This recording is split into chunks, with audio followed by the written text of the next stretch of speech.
19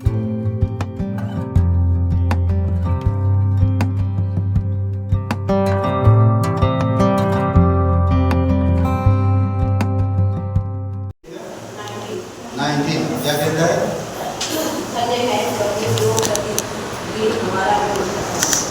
बोझ उठाता। धन्य है परमेश्वर जो हमारे प्रतिदिन बोझ उठाता, वही हमारा उद्धार करता है ना।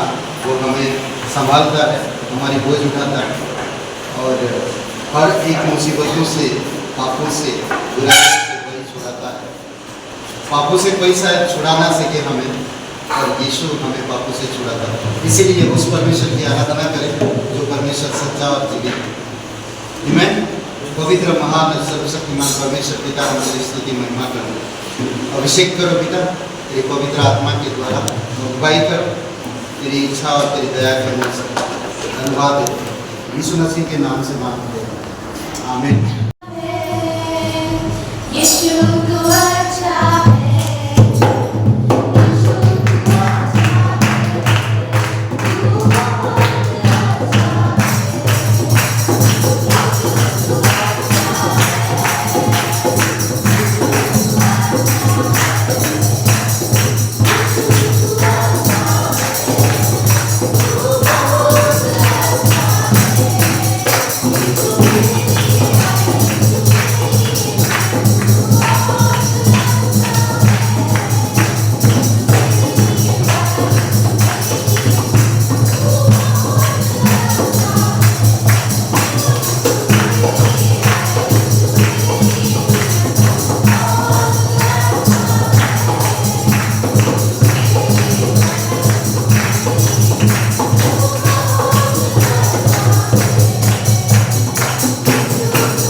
हर एक लोगों की भविष्य तू जानता है, लोगों की वर्तमान। तू सर्वव्यापी परमेश्वर है, तू सब जगह पे मौजूद रहता है। हर एक लोगों की दिल और मन को जांचने वाला परमेश्वर, धन्यवाद है। तू हमारी पापों को क्षमा करता है, तू हमें प्रेम करता है और हमें नया जीवन देता है। तू हमें उसी मार्ग में चलाता है जो तू चलाना चाहता था मनुष्य। धन्यवाद है। आपकी उपस्थिति हमें भरपूर करता है शांति, प्रेम, आनंद से। धन्यवाद है। ये संसार हमें कलेश देता है, पर आपकी उपस्थिति हमें शांति लेकर आता है, खुशी लेकर आता है। तेरी उपस्थिति हमारी भरपूरी है प्रभु यीशु। धन्यवाद है, धन्यवाद है प्रभु यीशु। तू मुर्दों में से जी उठने वाला पहलौठा है, तू सारा अधिकार रखने वाला परमेश्वर। तेरा विचार, तेरी सभा अनोखी, अलग है। धन्यवाद देते आपकी पवित्र प्रभु। धन्यवाद देते प्रभु यीशु।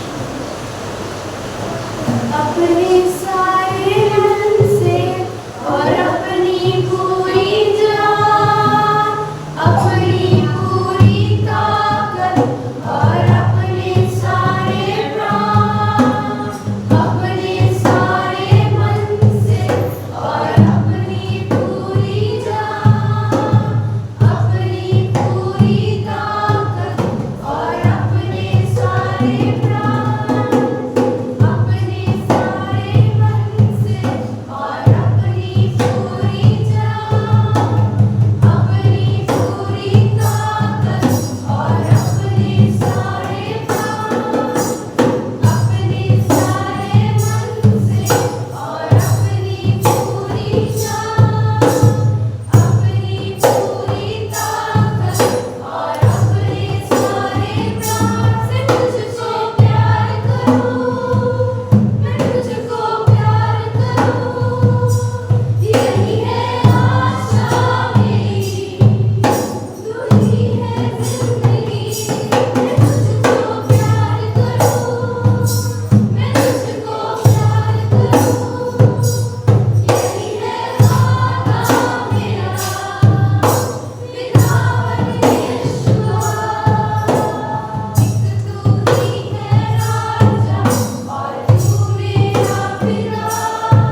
धन्यवाद।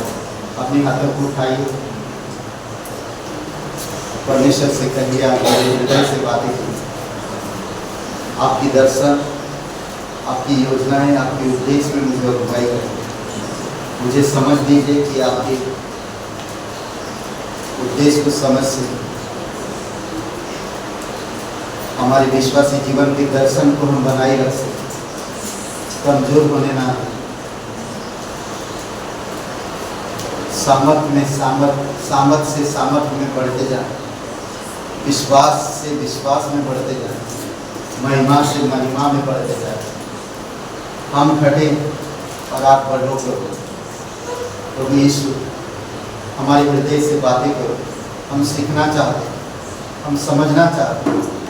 हम सिर्फ भलाई, अच्छा या आशीष के लिए नहीं, बल्कि तेरी महिमा के लिए जो तूने बुलाया, हम समझ सके, हमारी समझ को खोलो, हम जान सके, तेरी महिमा कर। तू जीवित परमेश्वर है, तू सनातन का परमेश्वर है।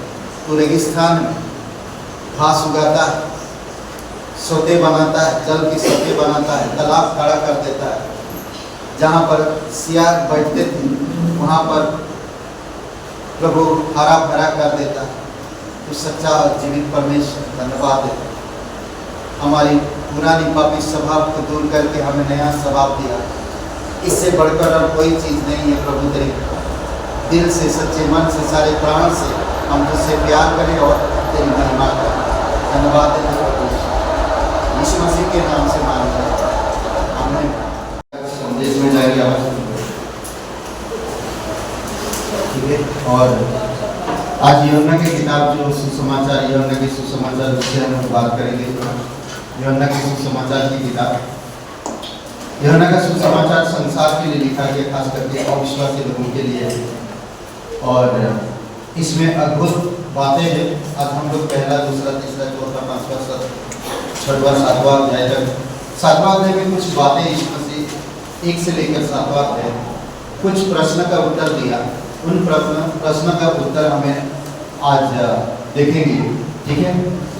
यीशु ने उत्तर दिया और कहा, यीशु ने उत्तर दिया और कहा, ये शीर्षक है, ठीक है। तो आइए हम लोग थोड़ा खड़े होते हैं और प्रभु की आराधना करते हैं सच्चे दिल से। अगर कोई जाने अनजाने में गुनाह किए हैं तो हम क्षमा मांगते, खड़े होकर प्रभु से सच्चे दिल से, आंखें बंद करके सच्चे दिल से सब चीज़ें भूल जाइए, सब चीज़ें भूल जाइए। अभी इसी समय आप प्रभु के सामने खड़े हैं, यीशु मसीह के सामने खड़े हैं, और आप उसे क्षमा मांगिए और कहिए कि परमेश्वर, मुझे आपकी उद्देश्य और आपकी योजनाओं का दर्शन दीजिए।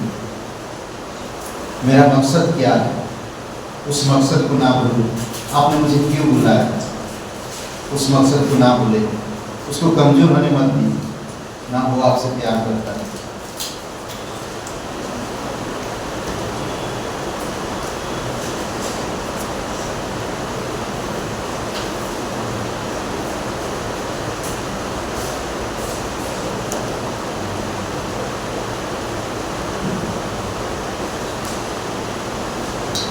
पिता परमेश्वर, ये आपकी कलीसिया है। आपने इस कलीसिया में बुलाया। इस कलीसिया का क्या दर्शन है प्रभु यीशु, आप उसे पूरा करने में मदद करें। कलीसिया के द्वारा तेरी महिमा हो, कलीसिया के द्वारा जो आप करना चाहते हो वो पूरा हो प्रभु यीशु। कलीसिया प्राणों को बचाता है, बच्चे जो नई जन्मे बच्चों को पढ़ाता है और उनको सिखाता है और उन्हें भेजता है कहाँ, संसार में, अंधकार में। प्रभु यीशु, कलीसिया बढ़ाने वाला, सीखने वाला और भेजने वाला बन सके। आप इस कलीसिया के दर्शन को पूरी कीजिए और कोई अपने लोगों के द्वारा आपका अगुवाई करोगे। इस कलीसिया के द्वारा तेरी महिमा हो, तेरा राज्य बढ़े, तुझे लोग जान सके और तेरी महिमा कर सके। धन्यवाद देते आपका प्रेम, आपका विचार, आपकी शब्द और आपकी जो कलीसिया के द्वारा तू करना चाहता है उसे पूरा करना देगा। पवित्र आत्मा के द्वारा प्रत्येक हृदय आत्मा को तोड़ प्रभु, उठा, समझ दे, सीखा क्या महत्व है, क्या स्थिर रहने वाला, क्या नाश होने वाला, इन सब चीजों को समझने में समझ दे प्रभु। धन्यवाद देते प्रत्येक लोगों को बुलाइए यीशु मसीह के नाम से मांगते हैं, आमीन। ओके, आप सभी लोग बैठ सकते हैं।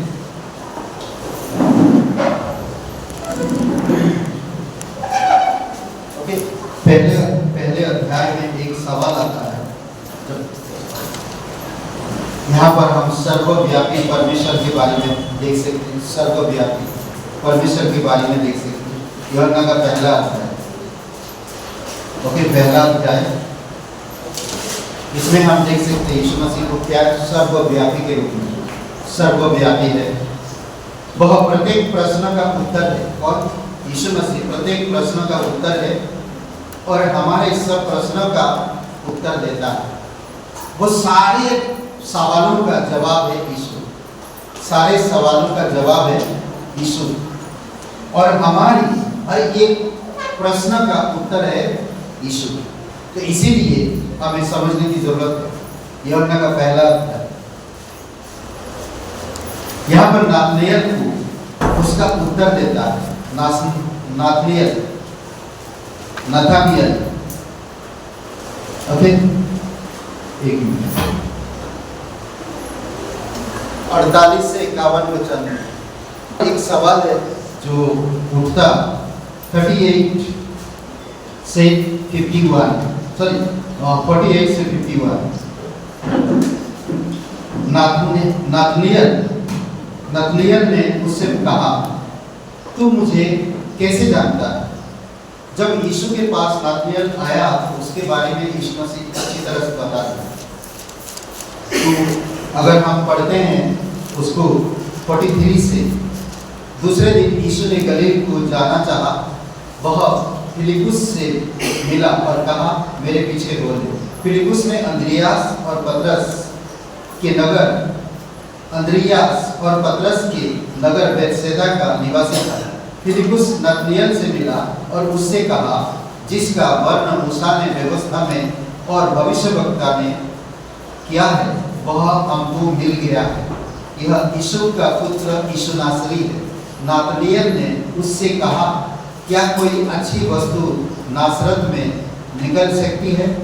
फिलिपुस ने उससे कहा, चलकर देख ले। यीशु ने नाथनिएल को अपनी ओर आगे देखकर अपने विषय में कहा, देखो, यह सचमुच इजरायली है, इसमें कपट नहीं है। ओके, इसमें कपट नहीं है। नाथनिएल ने उससे कहा, तू मुझे कैसे जानता है? क्या कह रहा? उसके जीवन में कोई कपट नहीं है। उसको जब देखा है कोई कपट नहीं है, और ये एक सच्चा इजरायली है। तब ये बात समझकर, जानकर वो चौंक गया और यीशु से सवाल करता है, कहता है, तू मुझे कैसे जानता है?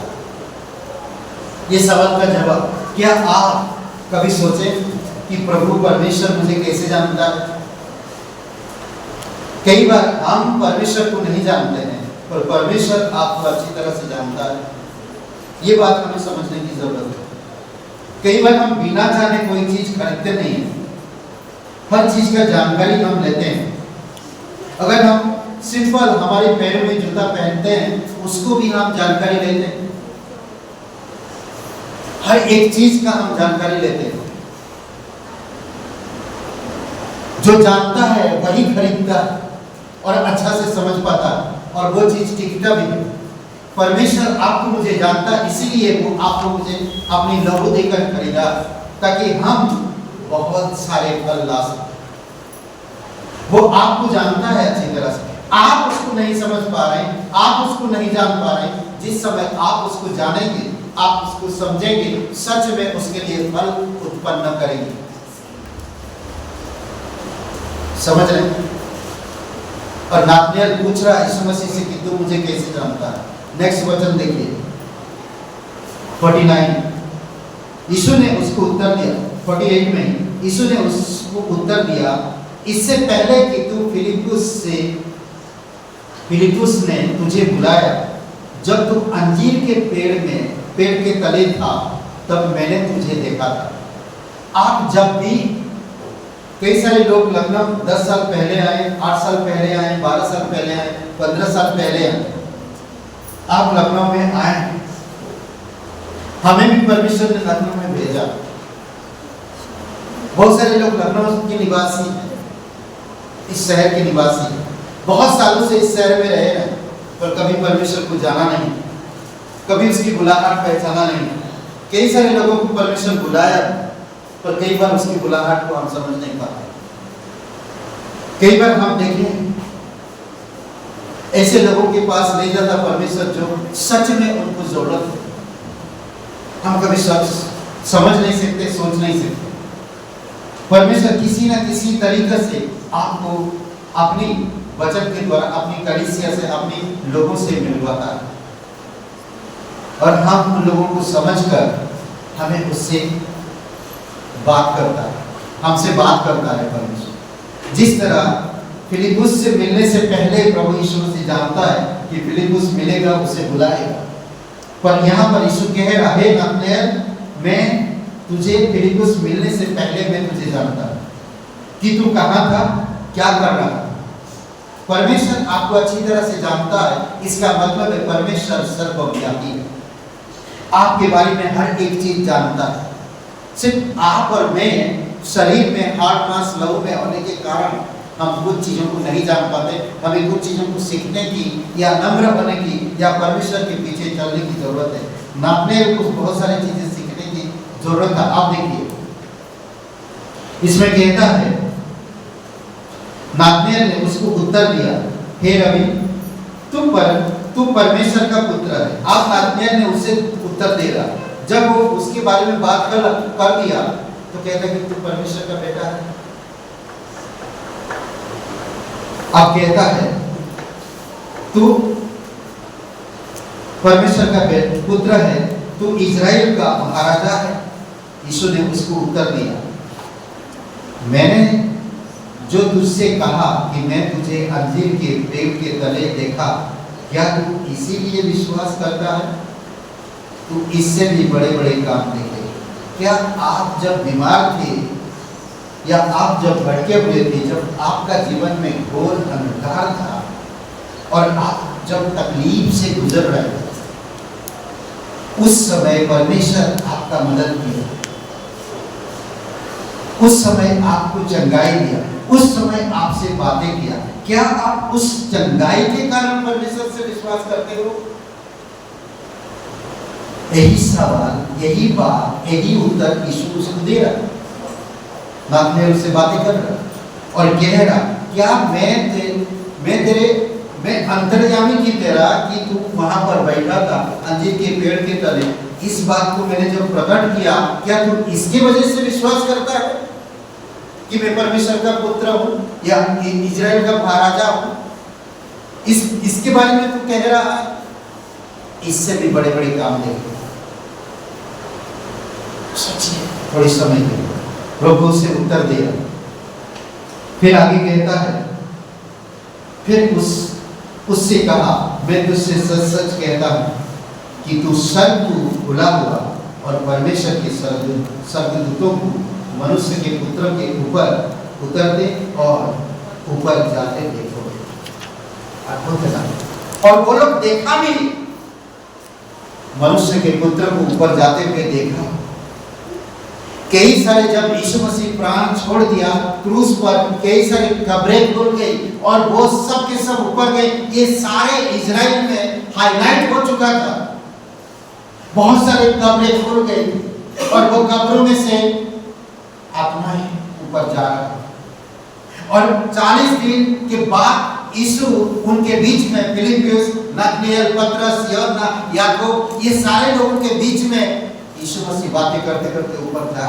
स्वर्गदूत आकर उनके बीच में खड़े होते और कहते हैं, हे गलील के लोगों, तुम ऊपर क्या देख रहे हो? यही यीशु जो तुम्हारी आंखों के सामने स्वर्ग में चला गया, यही यीशु दोबारा आया। जो कहा जाकर वो करो, जो सिखाया वो सिखाओ, जो दिखाया वो दिखाओ, जो सुना वो सुनाओ। अद्भुत है, समझ रहे? अद्भुत है। ये पहला अध्याय प्रभु यीशु नाथानिएल फिलिप्पियुस चेलों को चुनकर उनको सिखाता है, सुनाता है, समझाता है और सिखा और भेजता है। अद्भुत है। दूसरे अध्याय में हम देखते हैं, यहाँ पर हम देखते हैं सर्वशक्तिमान का, पहले अध्याय में सर्वव्यापी, और यहाँ पर हम देखते हैं संसार के लिए अपने शरीर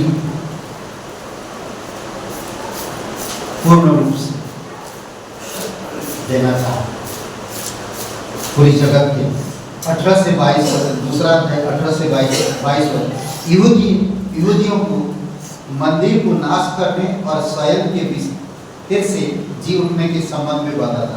वो पूरी संसार को 18 वचन से लेकर यहाँ पर एक सवाल आता है।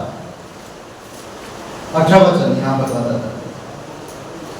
इस पर यहूदियों ने उससे कहा, तू जो यह कहता है तो हमें कौन सा चिन्ह दिखाता है? यीशु ने उनको उत्तर दिया, इस मंदिर को ढा दो और मैं उसे 3 दिन में खड़ा कर दूंगा। यहूदियों ने कहा, इस मंदिर के बनाने में 46 वर्ष लगे और क्या तू उसे 3 दिन में खड़ा कर देगा? सोचिए, जो असंभव था 46 साल लगे और वो 3 दिन में खड़ा करेगा। वो यीशु अपने शरीर के बारे में बात कर रहे हैं। जानते हैं, वो मंदिर का पर्दा जब यीशु क्रूस पर था, वो मंदिर का पर्दा ऊपर से नीचे तक फट गया। अब उसका कोई मतलब नहीं रहा। एक बार आपके जीवन में कोई चीज, कोई कपड़ा अगर फट जाता है, उसको फिर से कार्य में लाना बहुत मुश्किल है। और वो मंदिर को पूरी तरह से ऊपर से नीचे तक फट गया, बोलते बीच में पूरा गैप आ गया और वहां पर कोई काम नहीं उसका, पर फिर भी यहूदी हो गया। और ये उसके शरीर को जो क्रूस पर चढ़ाने की बात कर रहा था, जी उठने के संबंध में, पुनरुत्थान और के संबंध में, जी उठने के संबंध में यीशु मसीह बात कर रहा था यहाँ पर। और यीशु ने क्या, परंतु उसने अपनी देह के विषय, मंदिर के विषय में कहा था। अतः जब वह मुर्दों में से जी उठा तो उसके चेलों को स्मरण आया कि उसने यह कहा था, और उन्होंने पवित्र शास्त्र और उस वचन की जो यीशु ने कहा था प्रतिज्ञा किया। समझ रहे? यीशु मसीह ने जो कहा था, जब उसने जी उठा तब उनको समझ आया। कई बार आप और मैं भी कलीसिया में जुड़े रहते हैं, जुड़े आ रहे हैं, जा रहे हैं, फलवंत नहीं हो पा रहे, कोई चीजें हमारी माइंड में घुस नहीं रहा, हम वही पुरानी स्वभाव में, वही खालीपन, वही रेगिस्तान में, वही सुखी जीवन जी रहे हैं, समझ नहीं पा रहे। क्यों? क्योंकि हम जिस तरह यहूदी लोग सोच रहे थे उसी तरह हम लोग भी सोचते हैं। हम आध्यात्मिक चीजों के बारे में सोचने की जरूरत है, अनंत चीजों के बारे में सोचने की जरूरत है। यीशु अपनी शरीर के बारे में, शरीर के मंदिर के बारे में बात कर रहा है, पर यहूदी लोग सचमुच उस मंदिर के बारे में बात कर रहे हैं। प्रभु यीशु मसीह कई बार आपको कहता है कि संसार के साथ लगाव मत करो, तो आपको मुझे संसार के साथ लगाव नहीं करना चाहिए। प्रभु यीशु मसीह कहता है कि हे, झूठ या अपनी समझ की सहारा मत लो, उसमें सफल नहीं हो पाओ। तो हमें सोचना चाहिए कि वो किस विषय के बारे में कह रहा है। सफल क्यों नहीं हो पाते? आत्मिक दौर पे हम सफल नहीं हो पाते। क्यों? क्योंकि झूठ आत्मिकता को नष्ट करता है। समझ रहे? झूठ आत्मिकता को नष्ट करता और सच्चाई को दबाता है। यीशु अपने शरीर के बारे में बात कर रहा था। वो शरीर सबके लिए एक दिन तोड़ी जाएगी और तीसरे दिन वो जी उठेगी। मंदिर का तोड़ना, टूटना, वही कह रहा उसके शरीर। आप और मैं भी प्रभु के लिए क्रूस पर चढ़ चुके, मंदिर टूट चुका है। जब यीशु तीसरे दिन जी उठा, आप और मैं भी उसके साथ जी उठे। समझ रहे? मगर वो लोग समझ नहीं पाए। जब यीशु तीसरे दिन जी उठा तो उसके शिष्य समझ पाए कि वो किस विषय में बात कर रहे हैं। कई बार आप और मैं भी कलीसिया में बहुत सारी चीजें नहीं समझ पाते, पर अचानक एक दिन ऐसा होता है कि हमें समझ आता है। तब तक बहुत देर होता है, तब तक बहुत देर होता है, महत्व नहीं देते। कई बार हम सोचते हैं बहुत सारी चीजें, सांसारिक चीजों में परमेश्वर को तोड़ते हैं, जोड़ते हैं, पर हम आत्मिकता में सांसारिक चीजों को त्याग नहीं कर पाते। इसी वजह से प्रॉब्लम होता है। कल हम बात कर रहे थे, परमेश्वर आपकी कैसे भी प्रॉब्लम हो वो दूर करेगा, समाधान लाएगा, उत्तर लाएगा। आपको कभी भी ऐसे स्थान पे नहीं रखेगा जिससे आपको तकलीफ हो, कभी भी नहीं रखेगा। हमें इस बात को समझने की जरूरत है।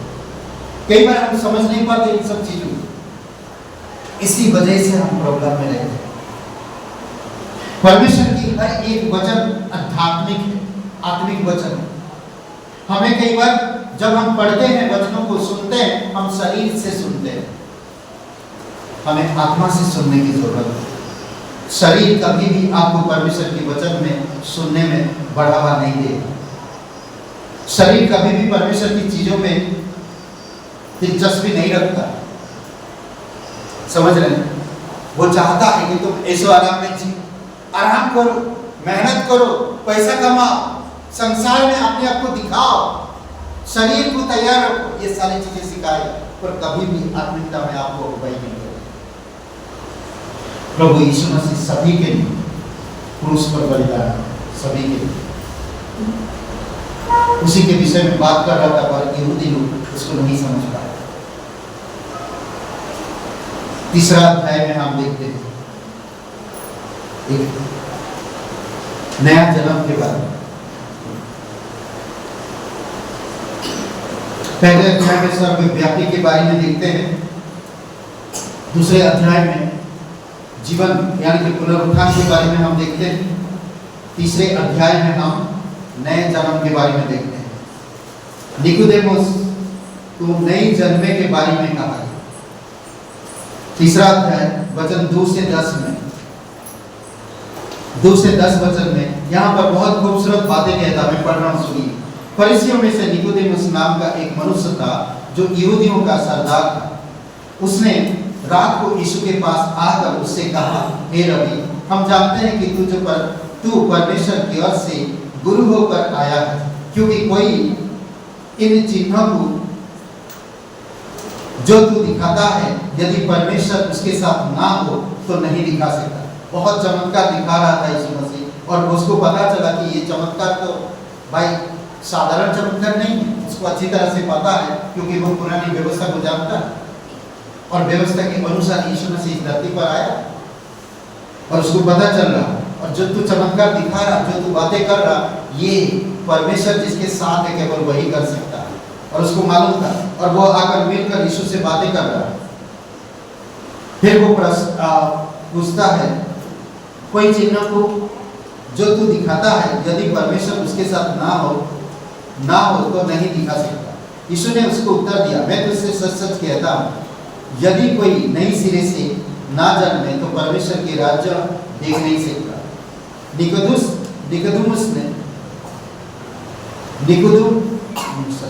निकोदेमुस ने उससे कहा, मनुष्य जब बूढ़ा हो गया तो कैसे जन्म ले सकता है?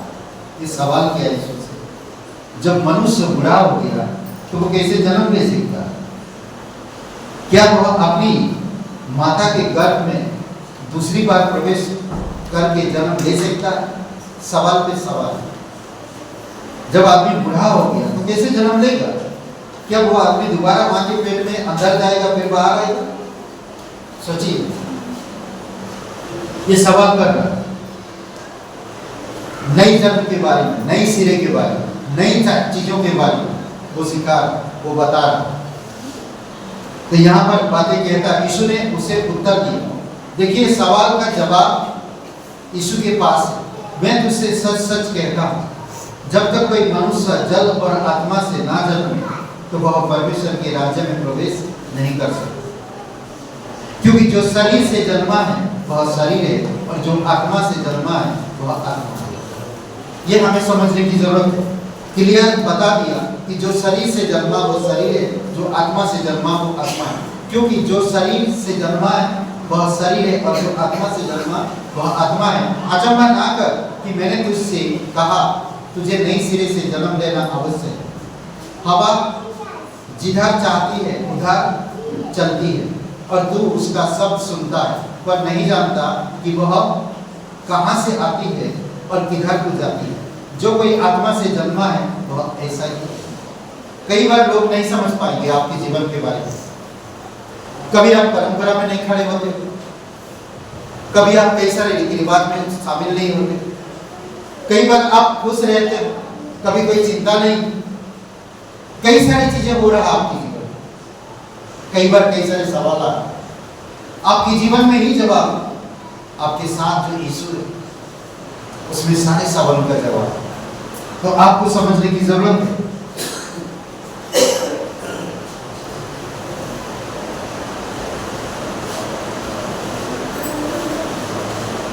निकोदेमुस ने उससे कहा, निकोदेमुस फिर उसे उत्तर दिया, ये बातें कैसे हो सकती है? यह सुनकर यीशु ने उससे कहा, तू इज़राइल का गुरु होकर भी क्या इन बातों को नहीं समझता? भाई गुरु होकर भी बातें नहीं समझ पा रहे तो हम लोग क्या कर सकते? इसीलिए परमेश्वर आपको किस मकसद से बुलाया उस मकसद को समझने की जरूरत है, और उस मकसद को आप कमजोर होने मत। परमेश्वर आपको क्यों बुलाया सवाल करो आप यहाँ से। उत्तर आपके अंदर जो आत्मा है वो देगा। कई बार हम एक्सक्यूज यानी कि पीछे की रास्ता ढूंढते हैं। सच में कई बार हम पीछे की रास्ता ढूंढते हैं, हमें पीछे की रास्ता बंद करना होगा। पीछे की रास्ता कई बार आपकी एक्सक्यूज है। अगर यीशु एक कहा इसे कहा कि नहीं सिरे से, उसने भी सवाल किया बहुत सारा, पर जो यीशु उत्तर दिया क्या वो सही नहीं था? उसके लिए सही था। कई बार आपको उत्तर देता यीशु मसीह, उत्तर आपका सही देता, पर आप चुनाव करते हैं अपनी मर्जी से। इसीलिए हम परमेश्वर आध्यात्मिक में मजबूत नहीं हो पाते। आध्यात्मिक में मजबूत होने के लिए हमें परमेश्वर के अधीन होना है, परमेश्वर से सुनना है, परमेश्वर को महत्व देना है, अपने जीवन में प्राथमिकता देना है। अगर परमेश्वर को प्राथमिकता नहीं देंगे तो हम कभी भी अपने जीवन में महत्व नहीं हो पाएंगे। परमेश्वर जानता है वो क्या कर रहा है। नई सिरे से जन्मा, हर वक्त परमेश्वर आपको नई सिरे से जन्माएगा। मतलब आप ऑलरेडी एक बार विश्वास कर चुके हो, पर आपके जीवन में परमेश्वर हर दिन नया चीज लाना चाहता है। क्या मैं उसके लिए तैयार हूं? मुझे तैयार होने की, समझ रहे, मुझे तैयार होने की जरूरत है। सोचिए आप एक गिलास किसी के घर पे गए, आप एक गिलास पानी, एक गिलास में पानी लेकर आए, और वो पानी आप आधा पिया और आधा रख दिया। वो परिवार वो आधा पानी रख के रखे ढक के, दोबारा आप 3 दिन के बाद उस घर में आए, वो आधा पानी आपको दिए, तो आपको कैसा लगेगा? सोचिए, वही गिलास, वही पानी, वही आधा पानी, वेस्ट नहीं किए। पर परमेश्वर कभी ऐसा नहीं करता हमारे साथ। परमेश्वर हमेशा आपको न्यू, ताजा और ताजगी रखना चाहता है, और हर चीज में नया लाना चाहता है। आपके जीवन में आपकी विचार नया करना चाहता है, आपका दिल, आपका मन, आपके शब्द, आपकी चाल चलन, आपकी स्वभाव, आपकी व्यवहार, हर एक चीज नई तौर तरीका में आपको मजबूत बनाना चाहता और बढ़ाना चाहता। हर एक चीज आपकी समझ, जो लोग आपको सोचते थे ये कुछ करेगा, पर उसकी ऑपोजिट परमेश्वर करता है, उसके ऑपोजिट। समझ रहे? संसार जैसा सोचता आपके बारे में, परमेश्वर वैसा नहीं सोचता आपके बारे में। परमेश्वर आपके बारे में अलग सोचता। ये याजक था, एक पुजारी, एक बड़ा आदमी, एक समझदार आदमी था, और इसको मालूम पड़ा यीशु जो काम कर रहा वो परमेश्वर के साथ है, उसके साथ, इसीलिए वो कर पा रहा। मैं उससे जाकर थोड़ा सवाल जवाब करूंगा। मैं बात करना चाहता सुलेमान की बुद्धि को समझने के लिए शिवा रानी वो उसके पास गया ताकि उसकी बुद्धि को समझ सके। निकोदेमुस यीशु के पास आ रहा है, ये जो चमत्कार कर रहा, मैं उससे पूछूंगा। तो यीशु ने ये सवाल का जवाब दिया, जब तक कोई नई सिरे से जन्म नहीं लेगा तब तक वो परमेश्वर के राज्य में प्रवेश नहीं कर सकता और ना ही समझ सकता। नई सिरे से जन्म लेने का क्या मतलब है? जैसे हवा हम कभी देख नहीं सकते हैं कि किधर से आता किधर को जाता है, सिर्फ हम उसकी शब्द सुन सकते हैं, उसी प्रकार आध्यात्मिक जीवन का जन्म।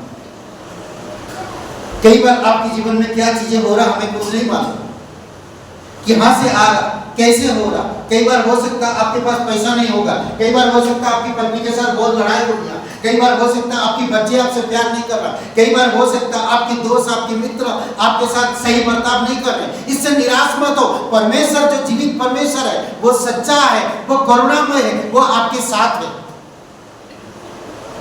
समझ रहे हैं? वो आपके जीवन में काम करेगा, कुछ नया करना चाहता है। पर हम किन चीजों में भावुक हैं? हमारी हर परिस्थितियों में, हमारे व्यक्तिगत जीवन में जो घट रहा है उसमें हम व्यस्त, परमेश्वर की आध्यात्मिक चीजों में व्यस्त नहीं होते। सोच विचार नहीं करते, बाइबल नहीं पढ़ते, प्रार्थना नहीं करते, संगति नहीं करते, सोचते नहीं परमेश्वर मुझे बचाया। तो कितने सारे लोग के आज भटक रहे हैं जो बिना परमेश्वर, बिना मतलब की जीवन जी रहे हैं। आपके पास एक मतलब है, आपके पास एक लक्ष्य है, आपके पास एक परमेश्वर है, आपके पास एक कलीसिया है, आपके पास एक आत्मा है, आपके पास एक परमेश्वर का वचन है। सोचिए, ये सारे मकसद क्यों बुलाया परमेश्वर आपको? ताकि आपको, आई थिंक दूसरा कोरिन्थियों 3:18 महिमा के लिए, समझ, महिमा में बढ़ो, धार्मिकता में बढ़ो, विश्वास में बढ़ो, प्रेम में बढ़ो। आप एक ऐसे इंसान बनो जो हर एक इंसान से प्रेम करो और वो प्रेम को दिखाओ कि परमेश्वर किस तरह से प्यार करता है लोगों से। आपके जीवन से लोग जानेंगे कि परमेश्वर कैसा प्रेम करता है। कई बार हम छुपते हैं, कई बार हम खुलते हैं। निकोदेमुस छुप के आया और एक बार निकोदेमुस जाकर सबके सामने भी कहता है। यीशु मसीह हर एक लोगों को आगाह करता था कि ये बात किसी को मत कहना, आगाह करता था। समय आएगा तो वो बात कहा जाएगा। चौथे अध्याय,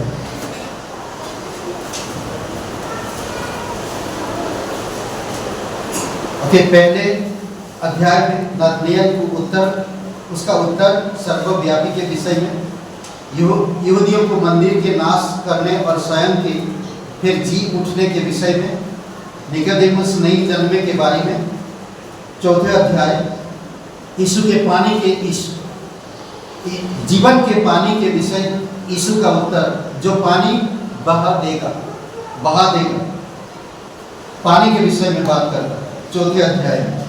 ओके, एक दो वचन पढ़ते हैं हम, 10 से 13 वचन, 10 से 13, 10 वचन में कहता है, यीशु ने उत्तर दिया। जानते हैं आप ये चौथे अध्याय में क्या होगा यहाँ ना? एक सामरी स्त्री है और ये कैसे औरत है आप सभी लोग जानते हैं, और कैसे समय पर वो पानी भरने के लिए जाता है, और वो याकूब का, अब्राहिम का पोता याकूब, उसने कुआं एक खोदा था, उसके विषय में बात होती है। 10 वचन, यीशु ने उत्तर दिया, यदि तू परमेश्वर के वरदानों को जानती तो यह भी जानती कि वह कौन है जो तुझसे कहता है मुझे पानी पिला, तो तू उससे मांगती और वह तुझे जीवन का जल देता। जो बातें कर रहा था उससे कह रहा, क्या कह रहा? यीशु ने उसको उत्तर दिया। प्रश्न क्या था? उस सामरी स्त्री ने उससे कहा, तू यहूदी होकर उस सामरी से पानी क्यों मांगता है? क्या यहूदी सामरियों के साथ किसी प्रकार का व्यवहार नहीं रखते थे?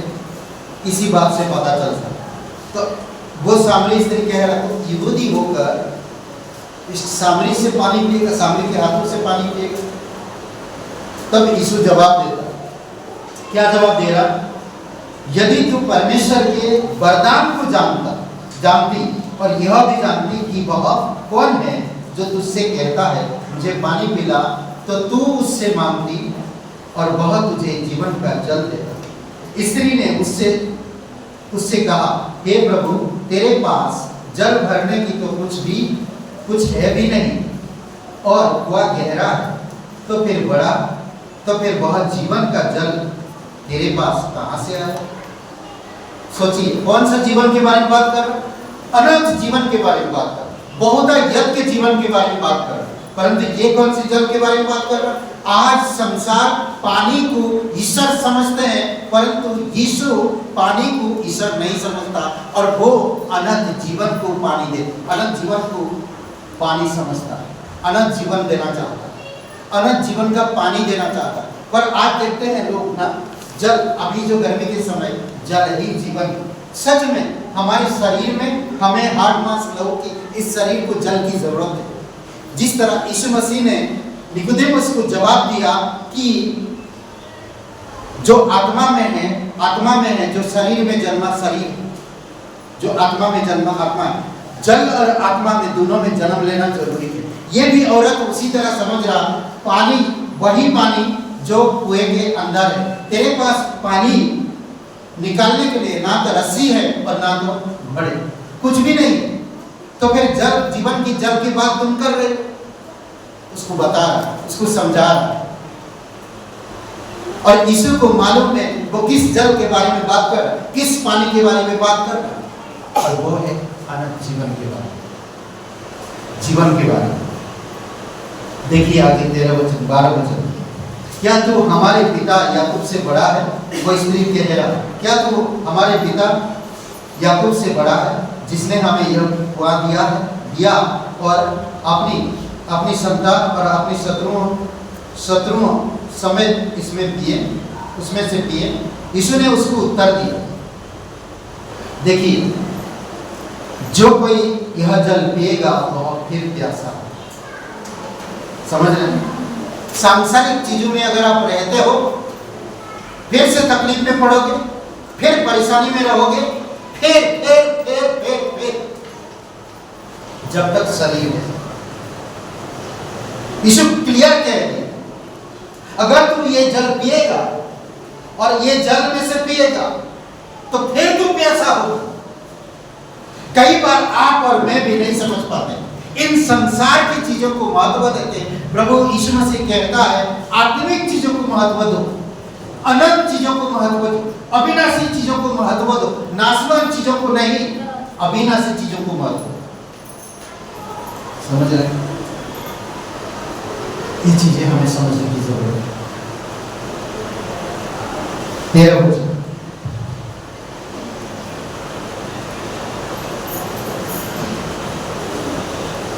यीशु ने उसको उत्तर दिया, जो कोई यह जल पिएगा वह फिर प्यासा हो। सांसारिक चीजों में मन लगा, बीमार पड़ो, प्यासा रहो, आत्मिक चीजों में मन लगा, दोबारा प्यास नहीं होगा। आत्मिक लक्ष्य रखो, आत्मिक दर्शन रखो। परमेश्वर आपको क्यों बुलाए? अपने आप से पूछो, मैं क्यों हूं कलीसिया में, मैं क्यों आता हूं कलीसिया? परमेश्वर मेरे जीवन से क्या चाहते हैं? मुझे बुलाया क्यों? उसकी बुलाहट का क्या मकसद है? क्या मैं उसके अंदर में हूं? क्या पवित्र आत्मा के द्वारा सोच रहा हूं या नहीं? अध्याय 5, अनंत जीवन के बारे में, अनंत जीवन जल। लोगों को यीशु का उत्तर, लोगों को अभी एक एक इंसान से बातें कर रहे थे। यहूदियों को उत्तर दिया, निकोदेमुस को उत्तर दिया, एक पुजारी था, भीड़ थी, यहूदी लोग अपनी जात में जो एकदम ये थे, उनको बताया भाई तुम्हें भी जरूरत है उद्धारकर्ता की। निकोदेमुस एक पुजारी था, तुम्हें भी जरूरत है उद्धार की। एक पापिनी स्त्री थी जो 4-5 पति कर चुकी है, उसे भी कहा तुझे भी उद्धारकर्ता की जरूरत है। अब लोगों के बारे में बात, अब लोगों के बारे में, लोगों को यीशु का उत्तर जो उसके पीछे हो लिए थे, कुछ मिल जाने के कारण, मिल जाने का कारण कुछ मिल जाए उसके पीछे इसीलिए आए। भाई आप उसके पीछे क्यों आ रहे हो वो समझो। यीशु के पीछे आप क्यों आ रहे हो? यीशु से आप क्या चाहते हो? कुछ मिल जाए, कुछ हो जाए काम, कुछ बन जाए, कुछ आशीष आ जाए, घर बन जाए, स्कूल में अच्छा एडमिशन हो जाए, अच्छा नौकरी मिल जाए, अच्छा छोकरी मिल जाए या हस्बैंड मिल जाए। यही सब चीज ढूंढ रही क्या हम यीशु के पीछे? अगर ये सब चीजें ढूंढ रही हैं तो आप गलत दिशा में हो, गलत मार्ग में हो। मैं क्लियर बता दूं, समझ रहे हैं? या घर अच्छा चले या हम स्वस्थ रहे, अगर ये सब चीजें ढूंढ रहे हैं तो ये गलत आपका उद्देश्य, समझ रहे हैं? यहाँ पर देखिए कुछ वचन पढ़ते हैं। 25 छठवां अध्याय वचन 25, 5वां अध्याय 25। मैं तुमसे सच सच कहता हूं, बहुत समय आता है, बहुत समय आता है और अब है जिनमें मृतक परमेश्वर के पुत्र का शब्द सुनेंगे और जो सुनेंगे वो जिएंगे। मृतक परमेश्वर का पुत्र, आज पूरे संसार मृतक है, जानते हैं कि नहीं? हाँ, पूरे संसार, सिर्फ मसीह लोगों को छोड़कर पूरा संसार आज मृतक है। जानते हैं क्या है? सीरियस हाँ, जानते क्या नहीं जानते? पूरे संसार मरा हुआ है, सिर्फ आप जिंदा हो, याद रखिए।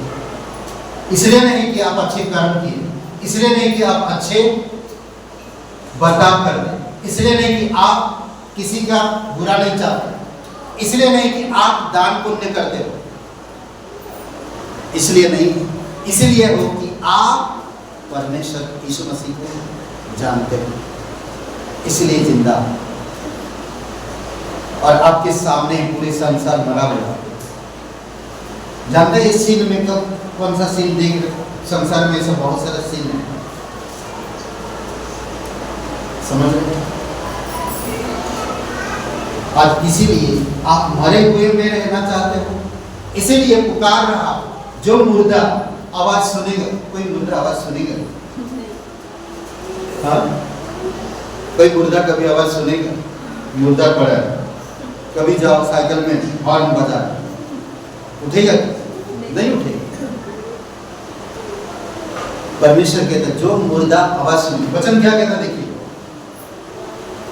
मैं तुमसे सच सच कहता हूं कि बहुत समय आता है, अब है, जिसमें मृतक परमेश्वर के पुत्र का शब्द सुनेंगे और जो सुनेंगे वो,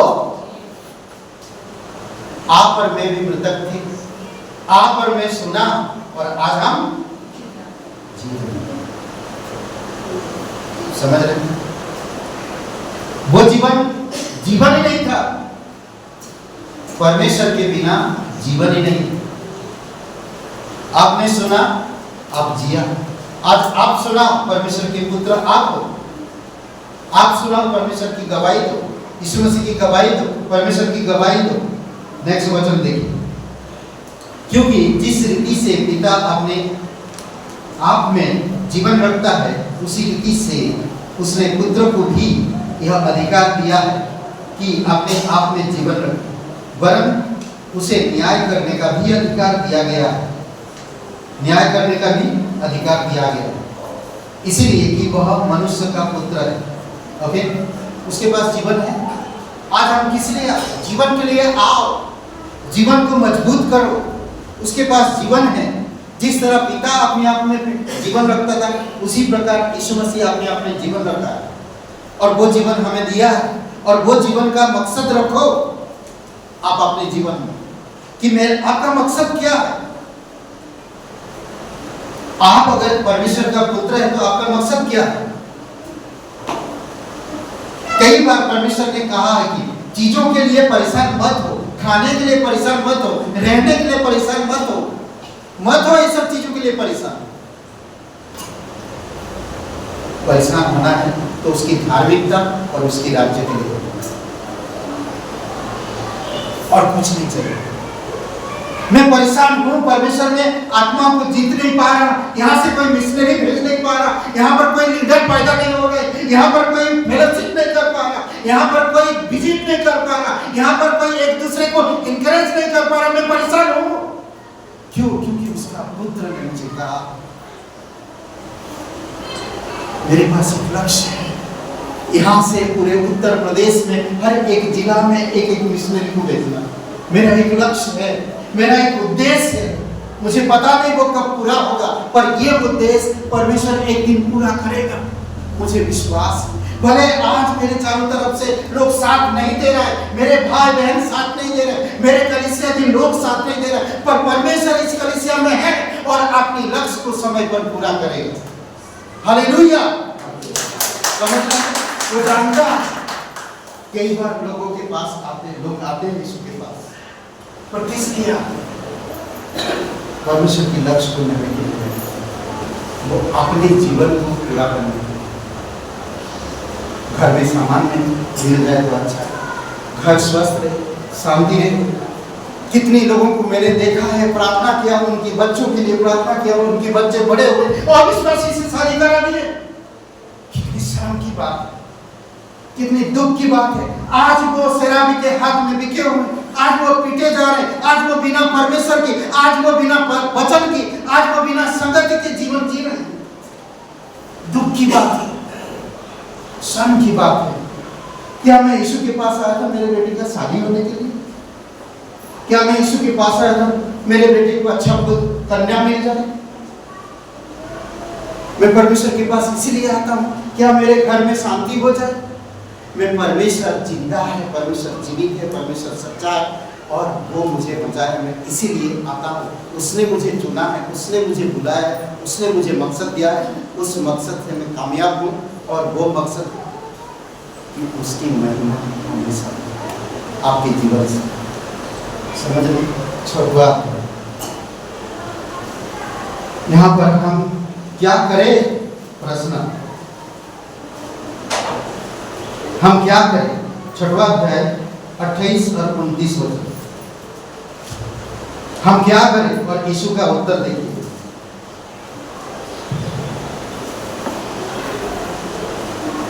अट्ठाईस वचन, उन्होंने उससे कहा परमेश्वर के कार्य करने के लिए हम क्या करें? क्या करें? कई बार आप और मैं भी इतना सालों से कलीसिया में, आज भी सोचते क्या करें? आज मैं यही सोच रहे, अभी तक बचनों में पढ़कर 6 साल 8 साल 10 साल कलीसिया में, अब तक परमेश्वर के मकसद को समझ नहीं पाए। परमेश्वर क्यों मुझे बुलाया, क्यों जोड़ा, क्यों उसका पुत्र पुत्रियां मुझे बनाया, क्यों? ये लोग भी वही पूछना। अब हम क्या करें? सोचिए यीशु उत्तर क्या देता है। 29 वचन, यीशु ने उन्हें उत्तर दिया परमेश्वर का कार्य यह है कि तुम उस पर जिसे उसने भेजा है विश्वास करो। किसने भेजा? परमेश्वर ने भेजा, उस पर विश्वास करो और वो जो कहता है वो करो। वचन 30, तब उन्होंने उससे कहा फिर तू कौन सा चिन्ह दिखाना चाहता है कि हम उसे देखकर तेरा विश्वास करें? चिन्ह में फिर प्रश्न, फिर उत्तर देता, बार बार प्रश्न उत्तर प्रश्न उत्तर प्रश्न उत्तर। हमारे पास इतना प्रश्न है, इतना प्रश्न है, यीशु के पास उत्तर ही उत्तर है। हर समय हमारे पास प्रश्न है। अरे प्रभु तेरे कार्य करेंगे तो हमें खाएंगे क्या, रहेंगे कहाँ, पहनेंगे क्या, नौकरी चला जाएगा, पैसा आएगा नहीं? कौन बोला? परमेश्वर जो सारे प्राणियों को खिलाता है तो आपको मरेगा। कमाल है विश्वास। कैसे विश्वास है हमारा, कैसे सोच है हमारा? कमाल है। सोचिए, उसके कार्य पर विश्वास करो, वो जो कहता है वो करो। कई बार हम सवाल पे सवाल, यहाँ पर सवाल उठते, अब हम क्या करें? जब कहता है कि उसकी कार्यों पर विश्वास करो, तो तुम आप कौन सा चिन्ह दिखाएगा भाई जो हम विश्वास करें? कमाल। नेक्स्ट प्रश्न में तैयार हो गया। कई बार आप और मेरे जीवन में भी ऐसा, नम्र बनो, परमेश्वर को ग्रहण करो, जो कहता है वो करो, सब चीजें सफल हो। सफल को ढूंढो मत, सफलता ऑटोमेटिकली आपके जीवन में आएगी। घर को शांति आप बना नहीं सकते, आप ढूंढो तो बन नहीं सकता। जब आप परमेश्वर को ऊंचा करोगे घर में ना, शांति ऑटोमेटिकली दिखेगी। सिंपल। जब परमेश्वर की वचनों को मेडिटेशन करोगे, मनन करोगे, तो आपके घर में सफलता आएगा ही आएगा आपके जीवन में। वचन से तो पहला अध्याय क्या है, ऑटोमेटिकली आएगा। सिंपल। यीशु मसीह ने कहा, हे बोझ तले थके मांदे बोझ तले दबे हुए लोगों, मेरे पास आओ, मैं तुम्हें विश्राम दूंगा। लो, देगा। अगर कहा तो वो देगा। मुझे आना है, जैसे वो बुलाता है। आने के बाद क्या करना वो बताएगा। पौलुस को कहता, जब उसने दर्शन मिला, जब क्या कहा पौलुस को? अब तू जा और वहां पर रुक, जब तक मैं ना कहूं वहां पर रुके। और वो वहां रुका 3 दिन तक अंधेरा में, उसकी आंखें भी बंद, अंधा हो गया, वो देख नहीं पाया, सिर्फ शब्द सुनाई दे रहा। और परमेश्वर की योजना क्या था? उसके पास एक व्यक्ति को भेजे, जाकर उसको छुए और उसकी आंखें खुल जाए फिर से। कभी कभी आपके जीवन में और मेरे जीवन में ये होता है। कई बार हम अंधकार में हैं, 4 दिन हो गया, 1 महीना हो गया, 6 महीना हो गया, हम ऐसे हालत में हैं, पर एक वचन सुनते हैं, अचानक मोबाइल फोन ऐसा करते एक वचन तो बदल दिया। कई सारे लोगों के मुंह से सुना, भाई कलीसिया में तुम्हें वचन समझ नहीं आया, संगति में वचन समझ नहीं आया, किसी के घर में वचन समझ नहीं आया, बाइबल पढ़ने में वचन समझ नहीं आता, तो कई बार परमेश्वर अविश्वासी के द्वारा आपको समझाने के लिए प्रयास किया, फिर भी आपको समझ में नहीं आया। तो क्या हुआ? आप जिस चीज को इस्तेमाल कर रहे हो उसी चीज में से बोला मैं आप तुम्हें बात करूं, तो वो बात किया, तो बात कर दी। आज के बाद मैं निर्णय लेता, आज के बाद मैं कभी भी ऐसा नहीं बोलूं, आज के बाद परमेश्वर को बोलूं, चलो चलते। होता है कभी, समझ रहे, ऐसा होता है। एक व्यक्ति पैसा नहीं था उसके पास, क्या करे, परमेश्वर के पीछे चल रहा, पैसा ही नहीं, अब जाए तो जाए कैसे? तो भले कुछ भी हो हम चले निकल गए, पति पत्नी दोनों अपनी कलीसिया निकल, वो भी चल के गए। सोचिए, चल के गए ना, तो उनके पास चाय पीने के लिए पैसा है, घर में चाय पर पी कर गए। अब 12-1 बजे छूटेगा घर लौट, आते 2 बजे, आते वक्त भी चल के आना है, जाते का चल के जाना, तो आने का तो क्या चिंता करना, चलो चल के जाना, तो निर्णय ले चुके तो चलो चल गए। तो कहते हैं कि वो लोग चर्च में गए, जो उनके पास पैसा नहीं था उसके बारे में माइंड में नहीं, उनकी दिमाग में बिल्कुल नहीं, वो परमेश्वर में एंजॉय की, कलीसिया में गाना था, परमेश्वर की महिमा कर। जब वो घर लौट रहे तो उनको एक व्यक्ति मिला और एक हाथ मिलाया, और हाथ मिलाते वक्त उनको कुछ दिया, 3,500 रुपये उनके पास उनको दिया गया। मैंने ताज्जुब कर दिया, उनकी जब ये बातें सुना मैं हैरान रह गया कि हमारे पास, हमें आने का टाइम में चल के आना था, जैसे कलीसिया से सब चले गए इधर उधर, तो हमारे माइंड में वो बात आ गई, पर हम वचन में सोच के आ रहे थे। जैसे हम गेट के बाहर कदम रखे, एक व्यक्ति आया, हाथ मिलाया और हमारे हाथ में 3,500 रुपये। वो बोलते उसी समय उछल कूदा, उसी समय, क्योंकि उसका निर्णय परमेश्वर को ऊंचा था। और दूसरा, खुशी के आंसू बहने लगे उनके जीवन में। कई बार परमेश्वर कई सारे काम करता है, हम परमेश्वर के पास आते हैं हमारी पेट भरने के लिए नहीं, हमारी घर भरने के लिए नहीं, हमें सक्सेस होने के लिए नहीं, परमेश्वर की योजना को समझने के लिए। आप अगर उस योजना को समझेंगे तो परमेश्वर आपको ब्लेसिंग करेगा। आखिरी, हर एक प्रश्न का उत्तर, वह प्रत्येक प्रश्न का उत्तर है और हमारे सब प्रश्न का उत्तर देता है। 7वां अध्याय, उसने जो शिक्षा दी थी उसके संबंध में उत्तर, जो शिक्षा दिया था उसने उसके शिक्षा में उसके विषय में उत्तर। 7वां अध्याय 16-17 वचन, जो भी शिक्षा देता उसके उत्तर देखिए। 14 वचन से पढ़ते, जब पर्व के आधे दिन बीत गए तो यीशु मंदिर में आकर उपदेश करने लगा। तब यहूदियों ने चकित होकर कहा, इसे बिना पढ़े विद्या कैसे आ गई भाई? समझ रहे? बिना पढ़े विद्या कहां से आई?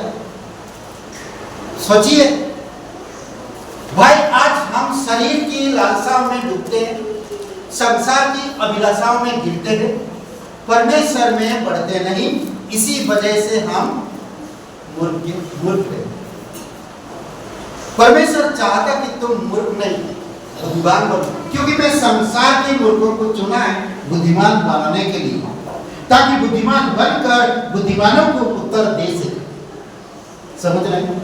भले हम पढ़े लिखे नहीं हैं, क्यों आज यहूदी लोग कह रहे हैं इसके पास इतने बड़े बड़े ज्ञान, ऐसे बातें कहां से आ गई? ये तो पढ़ा लिखा भी नहीं है। आज हम पढ़े लिखे नहीं है तो मैं वही हालत में रहूंगा। परमेश्वर सारे कायनात को संभाल हर एक लोगों को जानता है। इस संसार की पढ़े लिखे बुद्धिमान लोग आपको नीचा और आपको दबा क्यों रहे? आप परमेश्वर को ऊंचा करो। बुद्धि का शुरुआत वही है, वही। आप ऐसे ऐसे बातें करोगे जो पढ़े लिखे समझदार और बुद्धिमान, चारों तरफ से लोग उनकी नमस्कार करते, आपकी एक शब्द से घायल हो जाएंगे, कायल हो जाएंगे।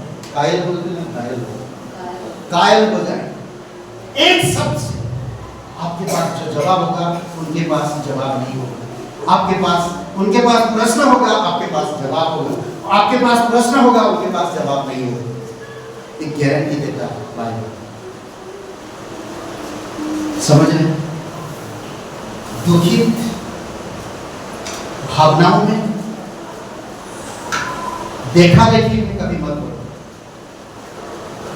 आपको परमेश्वर समझ दिया, आपसे परमेश्वर प्यार करता, आपके लिए परमेश्वर क्रूस पर जीवन दिया, आप उसको पहचानो, उसको ग्रहण करो और आप मेडिटेशन करो, मनन करो, तभी आप पढ़ पाओगे, तभी आप समझ पाओगे। सुनिए 15 बजे, तब यहूदियों ने उसे चकित होकर कहा, उसे बिन पढ़े विद्या कैसे आ गई? यीशु ने उन्हें उत्तर दिया, मेरा उपदेश मेरा नहीं। यीशु मसीह कह रहा, मेरा उपदेश मेरा नहीं है। वो अपने आप को दिखा नहीं रहा। आज एक पास्टर, लीडर या एक कलीसिया के चर्च मेंबर कभी भी अपने आप को बड़ा मत दिखा। यीशु मसीह यहाँ पर क्लियर कह रहा, ये जो मैं बोल रहा हूँ ये मेरा शब्द नहीं है, हम जो यहाँ पर खड़े होकर बातें कर रहे हैं, सुन रहे हैं, ये हम योग्य नहीं थे। ये पिता की ओर से, प्रभु यीशु मसीह की वजह से, उसकी अनुग्रह की वजह से। आप सुनिए, मेरा नहीं परंतु मेरे भेजने वाले का। यदि कोई उसकी इच्छा पर चलना चाहे तो वह इस उपदेश के विषय में जान जाएगा कि वह परमेश्वर की ओर से है, परमेश्वर की ओर से है या मैं अपनी ओर से कहता। तो अपनी ओर से कुछ, जो अपनी ओर से कुछ कहता है वह अपनी ही बढ़ाई चाहता है, परंतु जो अपनी भेजने वाले की बढ़ाई करता है वही सच्चा और उसमें अधर्म नहीं। जो अपने आप का बढ़ाई करेगा वो अधर्मी से भरा होगा, और जो अपने आप का बढ़ाई कभी नहीं करेगा वो सच्चा होगा। और आप इसी से समझ पाओ, कभी भी अपने आप का बढ़ाई मत करो। यीशु मसीह खुद कह रहा है, अपनी शिक्षा के विषय में वो उपदेश दिया और कहा मैं जो सिखा रहा हूँ ये मेरा नहीं, मेरे भेजने वाले का है और वो परमेश्वर का है। वो पूर्ण रूप से परमेश्वर पे डिपेंड था। वो परमेश्वर का होकर भी परमेश्वर पे डिपेंड रहा। आप और मैं शरीर में होकर मरने वाले थे, तो आज हमें परमेश्वर बचाया और हमें आध्यात्मिक सिखाया, तो आज हम क्यों ना पूर्ण रूप से परमेश्वर पे डिपेंड रहे। जब आप परमेश्वर में पूर्ण रूप से डिपेंड रहते तो परमेश्वर को पता है आप कब क्या खाओगे, कैसे पहनोगे, कहाँ रहोगे, किस तरह से बोलोगे, किस तरह से सोचोगे, किस तरह से करोगे, हर चीज वो जानता है। आज हम 12 घंटा ड्यूटी करते हैं, परमेश्वर को कितना घंटा देते हैं? 12 घंटा ड्यूटी क्यों करते हैं? ताकि मेरे घर परिवार शांति और खुशी से रह सके। वो पैसा जो आता मैं अपने परिवार से लगा सकूं। क्या परिवार को बचाने के लिए सिर्फ पैसा ही काफी है? सोचिए, परमेश्वर को पता है अगर परिवार में कोई अगर बीमार हो जाता तो आप नौकरी में कैसे जाते, आप नौकरी कैसे करते, आप प्राथमिकता परमेश्वर को कैसे देते। उस समय कुछ चीजें अगर हो जाता, कुछ चीजें हो जाता तो आप कैसे मैनेज करते। ये सारी चीजों को परमेश्वर अच्छी तरह से जानता है। इसीलिए आपको कहता है कि परमेश्वर को प्राथमिकता, उसकी उद्देश्य को समझो, उसके पास सारे उत्तर है, उसकी महिमा को और उसी की उद्देश्य में आगे बढ़ने में परमेश्वर से मदद मांगो तो परमेश्वर आपको ब्लेसिंग करेगा। यीशु ने उत्तर दिया और कहा एक जगह पर उसकी शिक्षा में, व्यक्तिगत जीवन में, लोगों में, जीवन में, धर्मगुरु के विषय में, यहूदियों के विषय में, सर्वव्यापी होने के विषय में वो हर तरह से सवाल का उत्तर, सवाल का जवाब दिया है और आपको मुझे समझना है। आइए आगे हम लोग स्वागत अनाउंसमेंट। आप सभी का स्वागत है। आइए उस पवित्र और जिंदा खुदा के लिए बात जोरदार तालियां हैं। कोई ऐसे लोग हैं जो आज पहली बार इस वक्त अपने हाथों को ऊंचा कर सकते हैं, जो पहली बार है। आइए हम लोग एक वचन यहाँ पढ़ेंगे, यूहन्ना अध्याय 1 का 43 वचन है। यीशु ने नतनएल को अपनी ओर आते देखकर उसके विषय में कहा, देखो यह सचमुच इस्राएली है, इसमें कपट नहीं है। जैसा अभी नतनएल के बारे में हम लोग वचन ही पढ़ रहे थे और यूहन्ना का अध्याय 1 से 7 तक हम लोगों ने पढ़ा।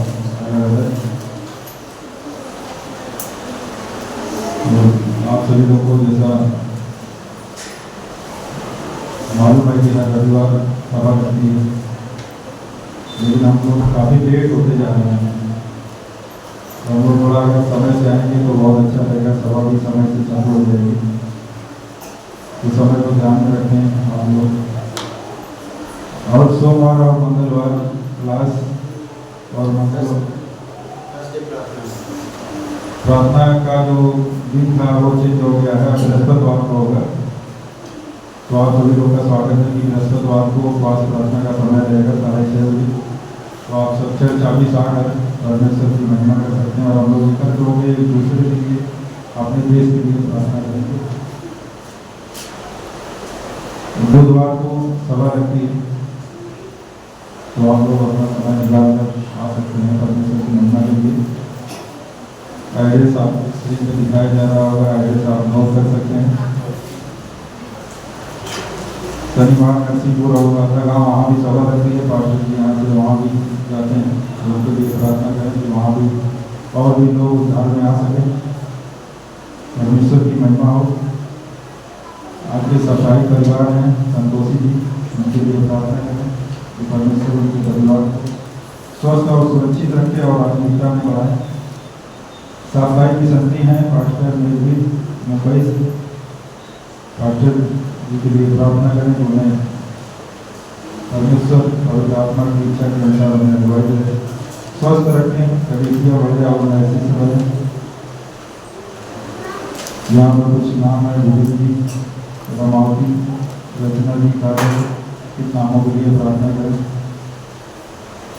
और संतान से आशीषित हो आसरणी, सिद्धि और रोशनी, 3 नाम हैं, तो आप लोग इन नामों को अपनी प्रार्थना में सम्मिलित करिए। याकूब के अध्याय 5 में प्रार्थना की शक्ति का एक छोटा सा चैप्टर है।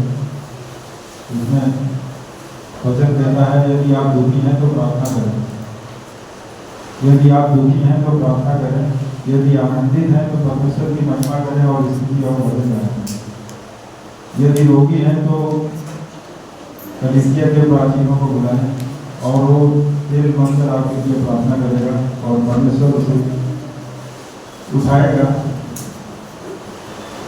और उसमें यदि अपराध भी किए हों तो उसके अपराध क्षमा हो जाएंगे। जब हम लोग प्रार्थना करते हैं मिलकर तो परमेश्वर हमारी प्रार्थनाओं को सुनता है और उसको उत्तर देता है। आज के लिए इतना ही, धन्यवाद। एक काजल बोल के एक लड़की है, उसने प्रार्थना करेगी, ठीक है, और कौमन दोनों के लिए प्रार्थना करेगी। लड़कियों की शादी हुआ था पर ये लोग ससुराल में जाना चाहते हैं, कारण के पता नहीं, प्रार्थना कर सकते हैं, परमेश्वर असंभव को संभव कर दे। काजल और कौमन, ठीक है, दोनों के लिए। और हर शुक्रवार को हम 7 बजे, 6:30 7 बजे भूपेंद्र जी और सपना जी के घर पे मिलते हैं, तो आप लोग आ सकते हैं प्रार्थना के लिए, कोई अगर आना चाहते हैं, ठीक है। पर हर शुक्रवार को शाम को तो वेलकम, आ सकते हैं, ठीक है। और बस इतना ही है। अभी ग्रुप की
जय मसीह की आप सभी लोगों को।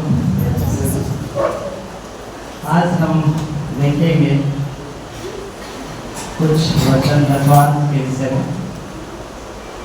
जैसा कि यीशु जब अपने समय में थे तो उन्होंने बहुत सारी बातों पर बातें की और लगभग हर क्षेत्र पे बातें की, जैसा कि और उनके जो अगर हम देखते हैं मत्ती के अध्याय शुरुआती अध्याय में 6 वचन, अरे 6वां अध्याय, 7वां अध्याय और 8वां अध्याय में तो बहुत सारे विषयों पर बात करते हुए पाए जाते हैं। खास करके उनके पहाड़ी उपदेश को कहा जाता है कि एक शिक्षक जो अपने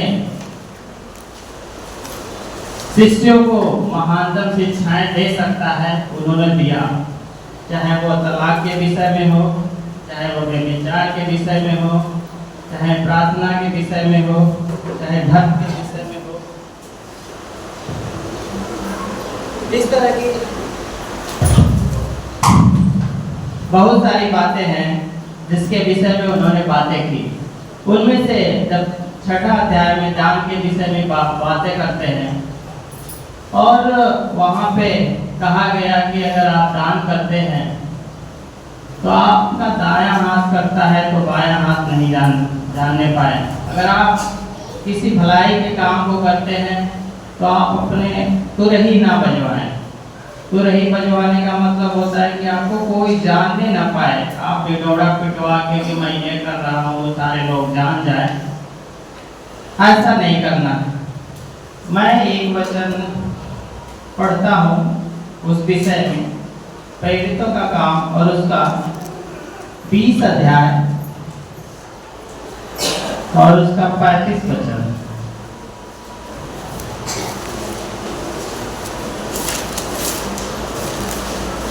मैं आपके लिए पढ़ता हूँ। यहाँ पर प्रेरित पौलुस कहते हैं, मैं तुम्हें सब कुछ करके सिखाया कि इसी रीति से परिश्रम करते हुए निर्बलों को संभालना और प्रभु यीशु के वचन स्मरण रखना अवश्य है। जो उसने आप ही कहा है, लेने से देना धन्य है। यहाँ पे बहुत सारे बाइबल के पद बताते हैं जहाँ पे बताया गया कि आप नीति वचन में देखते हैं या मलाकी की पुस्तक में देखते हैं तो वहाँ पर देने से आपको आशीष मिलती है, ऐसा वचन बताया गया। आप देंगे तो आप फलवंत होगा, परमेश्वर आशीष करेगा। लेकिन जब यहाँ पे बताया कि इस वचन को पौलुस प्रेरित कोट करते हैं कि लेने से देना धन्य है, और उन्होंने ऐसा बोला कि प्रभु यीशु ने कहा, ऐसा कहा है कि लेने से देना धन्य है। जब हम धन्य की वचन को हम देखते हैं तो हमारा ध्यान आया था पहले कि मत्ती के उसी अध्याय 6ठे अध्याय में यहाँ पर धन्य वचन कहा गया पहाड़ी उपदेशों में, लेकिन वहाँ पे इसका जिक्र नहीं था कि लेने से देना धन्य है। लेकिन सारी बातों को जब प्रभु ने ये कहा होगा, यीशु ये वचन को बोला होगा, तो बहुत सारे उसने बातें की। वो जानकार था पुराने नियमों को। जब हम देखते हैं तो नए नियम में बहुत जगह कोट करते हुए पाए जाते हैं यीशु मसीह। लेकिन उन सारी बातों को दरकिनार करते हुए यहाँ पर केवल इतना लिखा है कि लेने से देना धन्य है। चाहे आपको आशीष मिले या ना मिले, चाहे आपको बढ़ोतरी हो या ना हो, ये धन्य है और हमें देना है। इसलिए ये अच्छी बातें हैं, चाहे हमारा बढ़े चाहे ना बढ़े, चाहे परमेश्वर हमें आशीष दे या ना दे। यीशु का ये वचन है कि लेने से देना धन्य है।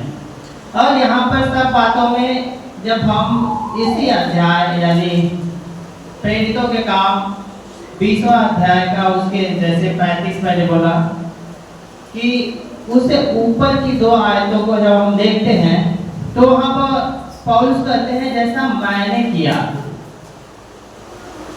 जैसा यीशु भी अपने केवल शिक्षाएं ही नहीं देते थे बल्कि उनको करके दिखाते थे। उन्होंने कहा कि नम्र बनो, तो आप देख सकते हैं कि उन्होंने चेलों का पैर धुला और अपने अंगूठे जो से उनके पैर को पोंछे।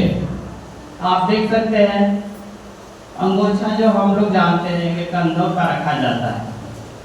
अगर आप किसी का पैर धुल के अगर अंगूठे से पोंछते हैं तो वो गंदा हो जाता है और फिर भी गले में टांगने जैसा नहीं रहता, लेकिन उन्होंने गुरु महानतम होने के नाते होने के बावजूद उन्होंने वो करके दिखाया कि हमें किस तरह से अपने आप को नम्र बनाना है। उसी तरह पौलुस प्रेरित यहाँ पे कहते हैं कि मैं किसी को कहता नहीं हूँ कि वो दो। आपने अगर आप इसको उसके पहले वाले वचन को मैं पढ़ता हूँ, 35 मैंने बोला था, 34 में देखते हैं 33 से, मैंने किसी के चांदी सोने या कपड़े का लालच नहीं किया।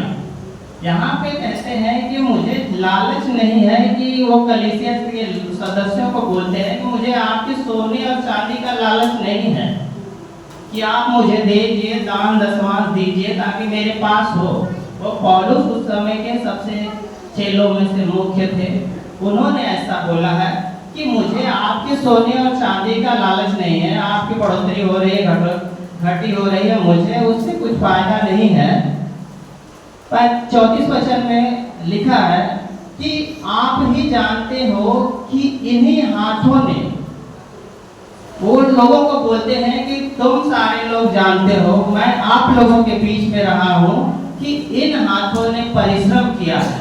परिश्रम केवल अपने लिए नहीं किया है, आगे के वचन में लिखते हैं कि इसी रीति से परिश्रम करते हुए करके दिखाया। 34 वचन में, तुम आप ही जानते हो कि इन्हीं हाथों ने मेरी और मेरे साथियों की आवश्यकताएं पूरी की हैं। केवल पौलुस कह सकता है मैं कमाता हूँ, मैं अपने लिए रखता हूँ, तुम लोग हो दान दशमांश दो, कलीसिया चला रहे हैं, लेकिन पौलुस नहीं कहता। कहता है कि मैंने इन हाथों ने, आप सारे लोगों ने देखा है, मैं आप लोगों के बीच में रहा हूँ, आप लोग ने मेरा अनुकरण करो। यहाँ पर लिखा है कि आप अनुकरण करें कि मैंने सब करके दिखाया कि इसी रीति से परिश्रम करते हुए निर्बलों को संभालना आप लोगों का काम है, हमारा भी काम है कि इसी रीति से जिस तरह से आप लोगों ने मुझे देखा है उसी तरह आप लोग भी परिश्रम करते हुए निर्बलों को संभालना और प्रभु यीशु के वचन को स्मरण रखना अवश्य है। और वो वचन क्या है? यहाँ पर जैसा कि मैंने पहले बोल दिया था कि लेने से देना धन्य। इस बात का स्मरण करते हुए हमें ऐसा करते रहना है कि लेने से देना धन्य है। अगर आप इसको और पुराने नियम में देखते हैं तो शमूएल भी वहाँ पर एक व्यक्ति है, जब वो बूढ़े हो जाते हैं तो सारी मंडली इकट्ठी है। वो कहते हैं कि हमारे पुत्र भी बड़े हो चुके हैं, मेरे बाल पक गए हैं, मैं आप लोगों के सामने लड़कपन से इस समय तक अभी हूँ। लेकिन वो इजरायलियों से कहते हैं किसी को मैंने दबाया, किसी का जोर जबरदस्ती किया, मैंने किसी का कुछ लालच नहीं किया। और जब हम देखते हैं, एक मुझे याद आ रहा है, मैं उस बातों को करके बंद करूंगा। वहाँ पर एक बलाम और बिलाम की कहानी है। बलाक राजा है और बिलाम, वहाँ पे एक बार बार श्राप देने के लिए बोला जाता है, लेकिन वो नहीं देता। 3-4 बार कोशिश करता है राजा, उनको बुला लाओ, वो इजराइलियों को श्राप देगा, हम लोग जीत जाएंगे आगे सुने। और लेकिन वो श्राप नहीं देता है। बलाक वहाँ पे धार्मिकता दिखाता है और परमेश्वर मना करता है और वो नहीं देता है। लेकिन वो चाहता था कि मैं धर्मी होकर मरूं, लेकिन उसका धर्म का काम नहीं था। अब जब आप देखते हैं जब उस पर विजय प्राप्त की तो इजराइलियों ने उसी का सर काट दिया। जब मैं उसको पढ़ रहा था तो मैंने कहा ये तो अच्छा आदमी था, परमेश्वर का आदमी था।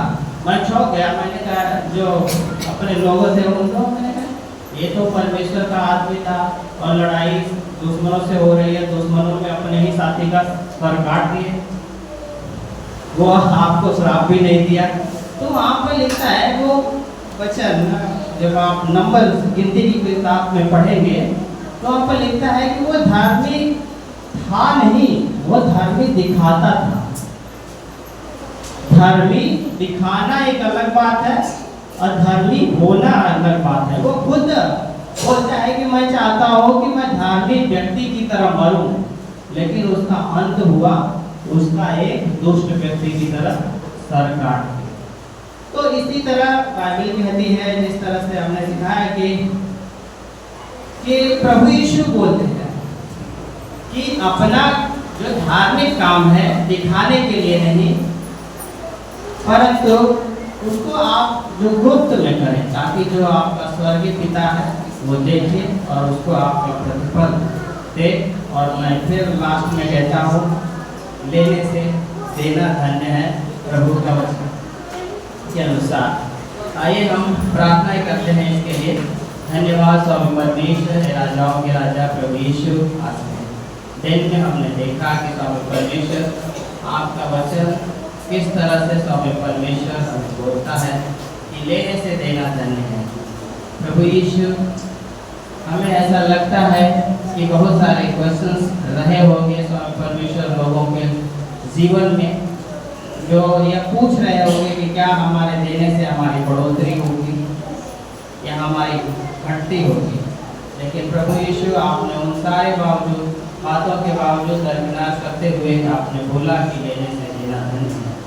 पिता परमेश्वर, हम आपके इस बातों को ध्यान रखें अपने जीवन में और आगे आने वाले समयों में, ताकि हम भी अपने धार्मिक काम को दिखाने के लिए नहीं, परंतु स्वामी परमेश्वर आपकी बातों को अनुसरण करके जिस तरह से पौलुस प्रेरित करते हैं, जिस तरह से सामुएल भविष्यवक्ता बोलते हैं, उसी तरह हम अपने जीवन में भी लागू करने पाए कि हम किसी के धन का लालच न करें, बल्कि परमेश्वर आपके राज्य की बढ़ोतरी के लिए दिया करें। जब जब जरूरत हो स्वामी परमेश्वर हम परमेश्वर की सेवा और सहायता करें।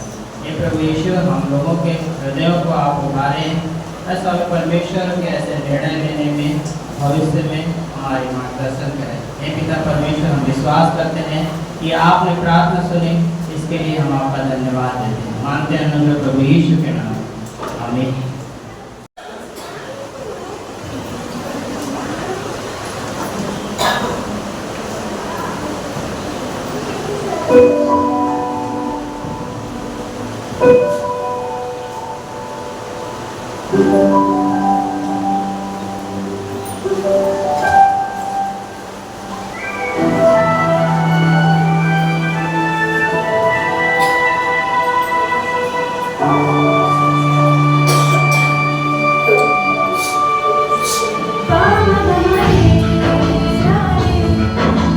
Sa sa sa sa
नहीं 3 तारीख 4 तारीख देख ही लेते। ठीक है, हम लोग सोच रहे हैं पटलक करने के लिए, और पटलक केक ऑप्शन करने के लिए सोच रहे हैं। अगले रविवार को साथ रहिएगा तो बेस्ट समय होगा और अच्छा होगा। केक खिलाएंगे आप लोग, ठीक है। केक ऑप्शन होगा, ठीक है। तो आप लोग हस्बैंड वाइफ बच्चे सब साथ आइएगा तो अच्छा रहेगा, ठीक है। और हर थर्सडे को प्रे टाइम में आते थर्सडे और चर्च ऑफिस में हर फ्राइडे को भूपेंद्र जी और सबका जी के घर में बाइबल स्टडी, तो आप आ सकते ताकि प्रार्थना कर सकें एरियाज के लिए और हमारे शहर के लिए, हमारे राज्य के लिए, ठीक है। आइए आंखें बंद करिए, प्रार्थना करते हैं। पवित्र परमेश्वर पिता हम धन्यवाद देते हैं, तेरी स्तुति महिमा करते हैं। तो हर एक सवालों का उत्तर है और तो हमारा भी उत्तर है। हर एक सवाल का उत्तर देता है प्रभु ईश्वर, हम धन्यवाद देते हैं, तेरी स्तुति महिमा करते हैं। प्रत्येक लोगों को अभिषेक करो। कोई भाई बहन है, सबकी आंखें बंद है, सबके साथ झुकी हुई। अगर कोई आप नहीं जानते इस जीवन के अंत के बाद आप कहाँ आनंद बिताएंगे, परमेश्वर आपसे प्यार करता है, परमेश्वर आपको जानता है। परमेश्वर आपके गुनाहों के लिए और पापों के लिए क्रूस पर बलिदान है। अगर आपको विश्वास करना है तो मेरे साथ प्रार्थना कर सकते हैं। वो आपके लिए क्रूस पर बलिदान कब्र में है। अगर आप विश्वास करना चाहते मेरे साथ प्रार्थना कर सकते हैं। कहिए, हे ईश्वर, मैं जानता हूँ मैं एक पापी इंसान हूँ, मैं खुद को नहीं बचा सकता। मैं धन्यवाद देता हूँ तो मेरे पापों के लिए क्रूस पर बलिदान है, कब्र में है और तीसरे दिन मरे हुओं में से जी उठा। हे ईश्वर, मुझे माफ कर, मेरे हृदय में आए, मुझे नया जीवन दे। तन मन से तेरे बलिदान पर, तेरे गाड़े जाने पर, तेरे जी उठने पर मैं विश्वास करता हूँ। तू मेरा मुक्ति रहे, तू मेरा उद्धार कर।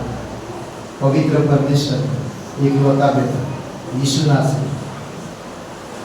मसीह के नाम से आमीन। आइए हम लोग खड़े होते हैं। तू बादशाह, तेरी हुकूमत है तेरी शान, सारे जग का तू बादशाह, तेरी हुकूमत है तेरी शान।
तीन बातें हैं हर एक कलीसिया में होना चाहिए ना। हर एक विश्वासी सामत से सामत में बढ़े, हमेशा सामत से सामत में बढ़े। यही विश्वासी जीवन का असली जीवन है। अगर आप बढ़ नहीं रहे हैं तो विश्वासी का कोई मतलब नहीं। परमेश्वर जीवन बढ़ता है, जीवन घटता नहीं, हमेशा जीवन बढ़ता है। तो इसीलिए जरूरी है कि आपको मुझे समझना कि मुझे सामत से सामत में बढ़ना है। भजन संहिता 84 और भजन 7 कहता है हमें बल से बल में बढ़ना चाहिए, सामत से सामत में बढ़ना चाहिए। बढ़ने के लिए कुछ नहीं करना, मेडिटेशन करना, आत्मा को काम करने में, विश्वास से विश्वास में बढ़ना। अगर आप एक विश्वासी हो और विश्वासी जीवन में नहीं बढ़ रहे हो तो आपका विश्वास मरा हो। विश्वासी को विश्वासी से विश्वास में बढ़ना रोमियो का 1:17। तभी आप स्थिर रह पाओगे, आपकी धार्मिकता दिखेगा और परमेश्वर ब्लेसिंग करेगा। समझ रहे? और महिमा से महिमा में बढ़ना। कैसे बढ़ना? महिमा से महिमा में बढ़ना। ये हर एक विश्वासी का लक्ष्य होना चाहिए, या दर्शन बनाए रखना चाहिए हर एक विश्वासी। परमेश्वर है, वचन है, कलीसिया है, पास्टर है, सब लोग हैं, पर एक विश्वासी को सामत से सामत में बढ़ना है, विश्वास से विश्वास में बढ़ना है और महिमा से महिमा में बढ़ना है। इम्पोर्टेंट, समझ रहे? दूसरा कोरिन्थियों का 3:8। आइए प्रार्थना करें। प्रत्येक भाई बहन को अभिषेक करो पिता, तेरी अनुग्रह रहे, खास करके काजल है प्रभु यीशु, उसके व्यक्तिगत जीवन से बातें करना। आप उससे प्यार करते हैं, आप उसके लिए क्रूस पर जीवन दिए। काजल, कमल के लिए प्रभु ये दोनों लड़कियों के लिए प्रार्थना करते हैं, आपकी अनुग्रह, आपकी दया है। आप उनकी मन और हृदय को जानते हैं, उनकी वर्तमान हालात को जानते हैं। उनके ससुराल में उनके व्यक्तिगत जीवन से आप बातें करोगे। क्या कारण है, क्या वजह है? और सबसे लड़ाई, चुपचाप रहना, प्रभु यीशु, ये सारी चीज़ें अच्छी लक्षण नहीं है। अंधकार की शक्ति अगर कोई भी या शैतान की कोई भी कार्य, प्रभु यीशु आप दूर करना और आपका प्रेम और आपकी अनुग्रह देना और उनकी समस्याओं का समाधान करना। प्रभु यीशु आप रास्ता दिखाओ हैं, आप उनके मन को जांचने वाले हैं, आप दया करो। धन्यवाद देते यहाँ पर सभी लोगों के लिए, तेरी दया तेरी कृपा उन पर बनाए रहे। धन्यवाद आज के संदेश के लिए। यीशु तू हर एक प्रश्न का उत्तर है और हमारे प्रश्न का भी उत्तर तेरे पास है। हम तेरे पास आते हैं, जीवन का जल तू है, उद्देश्य, लक्ष्य, शिक्षा, सिद्धांत तू है, सर्वोपरि तू है। प्रभु यीशु, नया जन्म तेरे पास है, सामर्थ तेरे पास है, समझ तेरे पास है। प्रभु यीशु आप हमें मदद करें। प्रत्येक लोगों को भाई वचनों को ज़्यादा महत्व दें, व्यक्तिगत जीवन में आपको प्राथमिकता रखें, घर परिवार में आपको उठाए।